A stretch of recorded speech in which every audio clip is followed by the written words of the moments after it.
171 orang pengunjung dari 2 kafe di kawasan eks lokalisasi di Palembang diamankan polisi ke Polda Sumsel untuk diperiksa urinnya, yang hasilnya 49 orang positif menggunakan narkoba. Di tempat itu polisi juga menyita narkoba dari puluhan orang yang positif, 20 butir pil ekstasi utuh, serta pil ekstasi sisa pakai. 49 orang kini masih ditahan dan menjalani pemeriksaan, sementara sisanya didata. Beberapa pengunjung yang positif namun tanpa barang bukti diserahkan ke BNN Sumsel.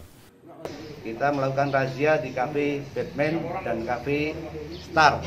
Hotel Star yang ada di Kampung Baru yang selama ini dikenal tidak tersentuh dan selalu seringkali bocor dan sangat meresahkan masyarakat. Terus hasil yang kita peroleh dari yang semalam itu di 2 kafe itu kita mengamankan 171 orang.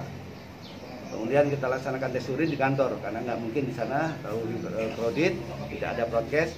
Maka bawa kantor, dari kantor itu kita pilah. Ada 49 orang yang positif menggunakan narkoba. Dari 49 itu terdiri dari 31 laki-laki dan 11 perempuan. Polisi juga akan memanggil pemilik 2 kafe terkait adanya pelanggaran izin operasional. Reski Oktora, Muklas Diferensial, Kompas TV, Palembang, Sumatera Selatan.